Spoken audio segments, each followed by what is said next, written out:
안녕하세요, 책사슴입니다. 오늘은 삐딱하게 단순하게 이기적으로 성공하는 법에 대한 책입니다. 바로 스콧 애덤스의 열정은 쓰레기다 인데요. 온갖 실패담을 다 겪고 나서 딜버트로 성공한 저자는 이렇게 말합니다. 생각해보니 열정은 쓰레기였다.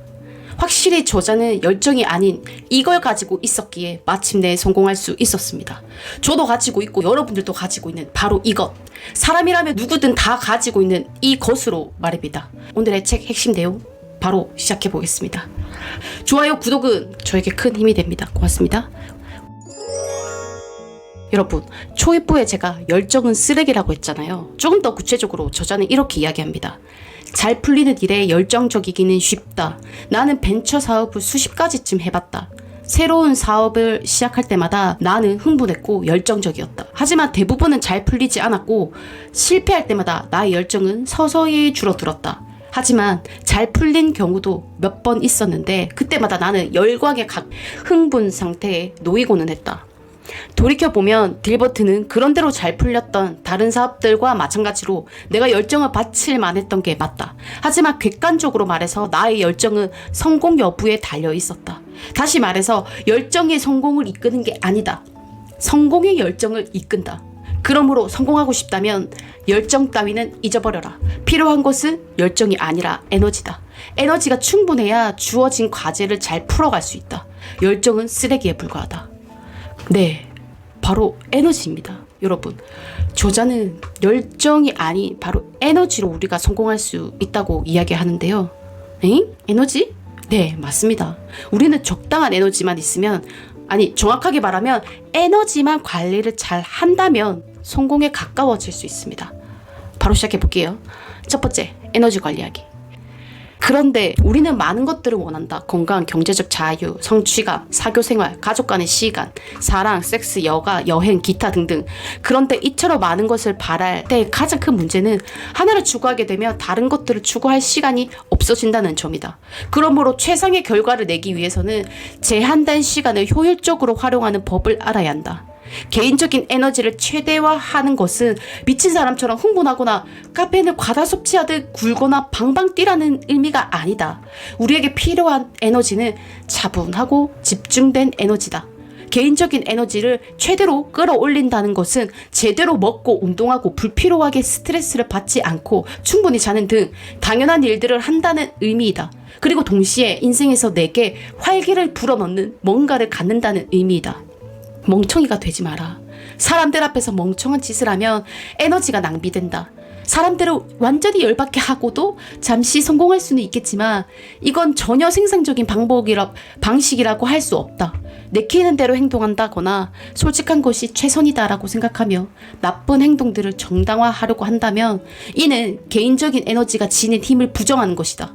무엇보다 멍청한 짓이 최악인 이유는 생산적이지도 필수적이지도 않은 이유로 다른 사람들의 인생에서 즐거움을 앗아가는 행위이기 때문이다.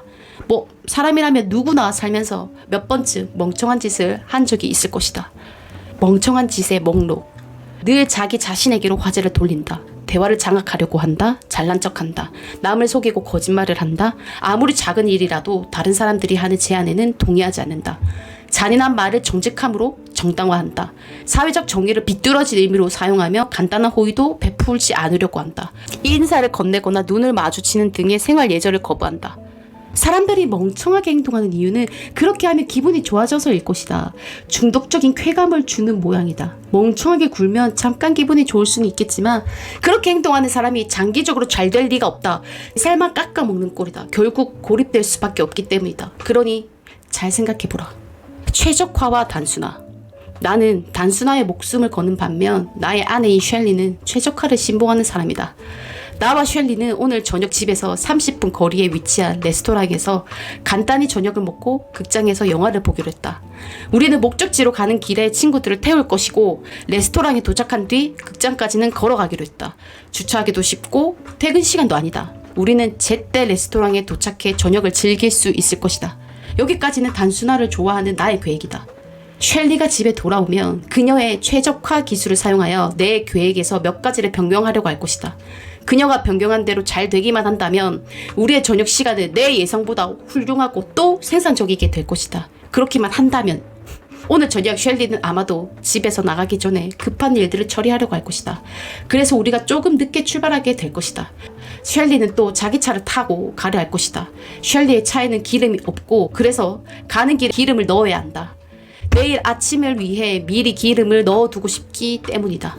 집에서 나오기 전에 셸리는 가는 길에 바로 있는 슈퍼마켓에서 환불 처리를 할 물건들을 담은 쇼핑백을 챙길 것이다. 영수증을 두고 가는 바람에 슈퍼마켓에서 입실음을 좀 해야 할 수도 있다. 이런 일들로 우리는 예약 시간보다 15분 늦게 레스토랑에 도착해서 테이블을 놓치게 될지도 모른다. 어떠신가요, 여러분? 저자는 다른 사람들과 소통해야 하는 상황이라면 단순화가 좋다. 맡은 업무가 혼자서도 할 수 있는 것이라면 또는 잘 맞는 동료와 함께라면 최적화가 더 좋을 수 있다. 하지만 현실은 3시간짜리 일을 2시간 안에 해야 할 때도 있고 언제나 원하는 방식을 고집할 수 있는 사치를 부릴 수 있는 것도 아니다. 나는 단순한 시스템을 좋아하고 선호한다. 사람들 역시 복잡한 시스템보다 단순한 시스템을 따라가는 경향이 있다. 나의 단순화가 엄청난 능력이라고 생각을 해왔다. 단순화가 지닌 또 하나의 장점은 시간을 자유롭게 한다는 것이다. 시간은 세상에서 가장 귀중한 자원이다. 나는 사람을 단순화를 좋아하는 사람과 최적화를 좋아하는 사람으로 구분한다. 단순화를 좋아하는 사람들은 조금만 더 노력하면 더욱 나은 결과가 나온다는 사실을 알면서도 쉬운 길을 택한다. 최적화를 좋아하는 사람들은 조금만 꼬이더라도 예상치 못한 문제가 생길 수 있다는 사실을 알면서도 최상의 해결책을 찾는 데 목숨을 건다. 여러분은 단순화인가요? 최적화인가요? 결국은 단순화도 좋고 최적화도 좋지만 이게 어떤 유형의 사람인지에 따라서 좀 나뉠 수 있을 것 같은데요. 어쨌든 우리가 이 단순화와 최적화의 장단점을 안다면 훨씬 더 우리가 효율적으로 이를 이용해 볼 수 있겠죠. 두 번째, 행복에도 공식이 있다. 행복이란 한 사람의 삶에서 발생하는 일로 야기되는 마음의 상태라고 생각하기 쉽다. 하지만 이런 사고방식을 가졌을 때 우리는 이유도 없이 힘들게 하는 차갑고 냉정한 세계의 희생자가 되기 십상이다. 보통 생각하는 바와는 달리 행복은 상황에 달려있지 않다는 사실이 입증됐다. 일례로 팔을 절단하는 수술을 받은 사람도 예전에 비슷한 수준의 행복을 느끼는 상태로 돌아간다. 행복의 80%는 화학 물질에 달려있다고 생각하는 편이 도움이 된다. 행복의 화학 물질을 조절하는 효과적인 방법은 원하는 일을 원하는 때에 하는 것이다. 우리는 하고 싶은 일들을 대부분 할 수 있지만 늘 원하는 때에 할 수 있는 것은 아니다. 나는 원하는 일을 할 수 있을 여부보다 원하는 순간에 원하는 일을 하는 것이 중요하다고 생각한다. 맛있는 음식을 좋아하지만 이미 배가 부른 상태에서 먹는 맛있는 음식은 우리를 행복하게 하지 못한다. 여기서 음식의 실질적 가치보다 중요한 것은 타이밍이다. 행복은 당신이 있는 곳보다는 나아가는 방향과 더 많이 관련돼 있다. 20억을 가진 사람이 1억을 잃는다면 슬플 것이다. 돈의 X보다 잘못된 방향으로 가고 있기 때문이다. 이처럼 방향성이 중요하기에 해마다 실력을 높일 수 있는 스포츠나 취미를 갖는 것이 좋다. 테니스와 골프가 좋은 예다. 상상력을 통해 에너지를 높여라. 당신은 늘 더 나은 미래를 상상해야 한다. 그렇지 않다면 현재의 삶이 아무리 잘 흘러가고 있더라도 당신은 행복하지 않을 것이다. 행복은 마음의 수수께끼도 마법도 아니다. 행복은 대부분의 사람들이 건강하고 유연한 스케줄대로 생활하며 근사한 미래를 상상할 때 느끼는 감정이다. 우리 기분의 80%는 신체가 갖는 느낌에 근거한다. 나머지 20%는 유전자와 상황, 특히 건강에 달려있다. 행복의 8가지 공식. 1. 균형 잡힌 식사를 하라. 2. 운동하라. 3. 충분한 수면 시간을 가져라. 4. 근사한 미래를 상상하라. 5. 스케줄을 유연하게 관리하라. 6. 꾸준히 성장할 수 있는 운동이나 취미를 가져라. 7. 다른 사람들을 도와라. 8. 일상의 규칙을 만들어 불필요한 결정을 할 필요가 없게 만들어라. 제가 여기에 진짜 공감하는 게요. 여러분들, 아이 등원시키고 뭐 먹을지 저만 고민하나요? 아침은 대충 먹거나 안 먹는 분들도 계시는데 저는 밥순이라 너무 고민이 되는 거예요. 저한테 엄청 중요한 문제거든요.